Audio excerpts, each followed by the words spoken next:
Okay, so this video is going to be about vertical projectile motion. Okay, what exactly is a projectile? Projectile is anything that's moving that doesn't have its own means of propulsion. So like a rocket has an engine on it, or a plane has an engine on it. That's not a projectile. A projectile is something that maybe you throw across the room, like a wadded up piece of paper or a tennis ball or something like that. That's a projectile. So it's something that once you let go of it has no other means of moving itself. It just continues on with its same motion. Okay, now vertical, obviously you guys probably know what that means. We're just going to be throwing something straight up and down. So whoop, and come back down. Wow, there must be some wind going on there. So we are going to throw something straight up and down. So I will wait a couple of seconds, go find something, and just toss it up for me. No, seriously, go find something and yeah, okay, cool. So we're going to throw something. What did you notice when you threw it up and down? Well, starts off down here, right? Here's my little blue ball, excuse me, orb. And, well, it's not really orb-like. We're going to... Okay, cool. Now we're going to throw it up. So we threw it up, straight up, up, and hit some top point, and then it started coming back down, right? That's basically what it did. So when it goes up, what's happening to it? Well, you probably noticed that it was slowing down. And I'm writing with my finger here, so bear with me. So it was slowing down, okay? What about on the way down? So on the way up, it was slowing down. On the way down, it was speeding up.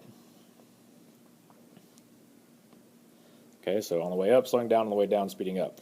Well, let's take this time to come up with our positive and negative system. You know, we've been dealing with this for a while now, so we have to figure out what direction we're going to call positive. Well, if we call this point down here x equals 0, then it makes it pretty easy to say that we're going to call up positive and down negative. Okay, so up is positive, down is negative. So on the way up, when it was slowing down, it had what kind of velocity? Well, it's going up, it's going in the positive direction, so that velocity had to be positive. So on the way down, that means the velocity had to be negative. But keep in mind, so with this slowing down, speeding up thing, that means we have an acceleration here. And if you were to actually plot this, and in fact you probably did in one of your previous labs, you would see that the position versus time is a parabola, so we have a constant acceleration. So what direction is the acceleration? Well, think back to some of the things that we've done. We have a positive velocity, and we're slowing down, so what does that mean about acceleration? Well, that means acceleration has to be in the opposite direction of velocity, so acceleration has to be negative when it's slowing down while traveling upward. The acceleration is pointed downward, basically. Okay, well, what about on the other side? If it's speeding up as it's going down, its velocity is negative because it's coming back down, but if it's speeding up, that means the acceleration has to be negative as well. So in both cases, on the way up and on the way down, we have a negative acceleration. If you think about it directionally, that means the acceleration is pointed downward. There's our acceleration. Make that a bitter A. There we go. And that acceleration is tied to something that we will talk about immensely in this class, and that is gravity. I'm sure you've heard of the term gravity before. Maybe you've even seen the movie. Okay, gravity. Gravity is something that obviously it pulls things towards the center of the planet. It pulls things down, and we have an acceleration that is associated with that. It's a specific acceleration for projectiles that are in the air, so we actually have a specific letter for it, and if you like consistency, we're going to call it little g, g for gravity. Okay, so that's a specific acceleration, and the acceleration number is, we'll get to it a little bit later, but it's a specific one. So let's go back to the actual plotting of these, this motion on a position versus time graph and velocity versus time graph. So on a position versus time graph, it would look like this. So that's a pretty good parabola there. Okay, but we threw it straight up and down. Why is it going out like it's in an arc? Okay, well, we have to remember that we're not plotting position versus position. We're not like plotting up versus forward. This is time, right?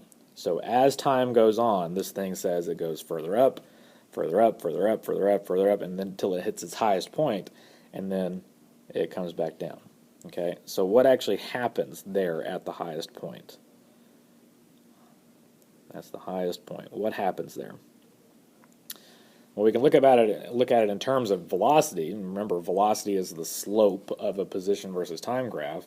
So if we draw a little tangent line here, the velocity at that point is what? Well, it's a horizontal line, so it has to be 0 meters per second. Okay, and that's our traditional units, right? Meters per second. Okay, well, let's take this and put it in a velocity versus time graph. Sometimes that's easier to see. So velocity versus time, and I'm going to change a color here. Let's make it purple. All right, so a velocity versus time graph, and I'm drawing my axis in the middle because we have a change in direction involved, right? It goes up and then it goes down, so we know we have to start off positive, but we have to end negative. And if this is a constant acceleration, that means we're going to have a constant slope to our velocity versus time graph. So we're going to have, I don't even know what I'm doing. Okay, here we go. We're going to have a straight line. Hey, that's pretty nice. Okay. So we have a straight line going through the axis with what kind of slope? It's actually a negative slope. So if the slope is acceleration, which in this case is g, right, it is negative. So that's telling us that our negative acceleration, or negative g, is actually a pretty good observation from way back on the second slide. So what is happening right there? What point is that referring to? Is that the point where it comes back down? Is that the point where it's falling? Is that the point where it's going back up? Well, what does it mean when it's on that axis? That's the point where we have a velocity equal to 0 meters per second, right? That's our axis for velocity. So that corresponds to the point over here that is the highest point in the graph. Okay, so that's our velocity equals 0. And here's a question I'm going to ask you, and you might have an answer to blurt out, but remember this is a video and I can't hear you. You might have an answer, and hopefully it's the right one, but this is a pretty hard question. It's really hard to think about. What is the acceleration at that particular point? Okay, so the acceleration at this point, what is it at that point where it crosses the 0 axis? What's the acceleration? You might be tempted to say, well, the acceleration is 0. It's the highest point. It stops up there. But we have to remember that acceleration is two different things, right? The acceleration is the change in velocity over the change in time, right? But velocity itself has got two things. It has speed and it has direction. Okay, speed and direction. So if you change your velocity, you can be changing your speed or you can be changing your direction. So what's going on at the very top? What's stopped? So we really can't say it's changing speed, but we can say it's changing its direction, right? It's going from a positive to, that's a really bad positive, even worse. There we go, positive to negative. So it went from having a positive velocity to a negative velocity, therefore it had to change direction, therefore it had to have an acceleration. So the acceleration at the top is the exact same as the acceleration everywhere else, and that acceleration is this g thing that we're talking about. Okay, so that's vertical projectile motion. We will, use some equations with it, and we have a couple of graphs here that we can get equations from. One is a parabolic and one is linear. That will be able to show us what vertical projectile motion is all about. But we will take that here in a second. So what I'm going to do is I'm going to post the questions underneath this, but I'm also going to post one other assignment for you guys. I'm going to give you some data, and that data is going to be this velocity versus time graph. And I want you to come up with the value for what g is. Okay? And think about what you might need to calculate off that graph. All right, good luck.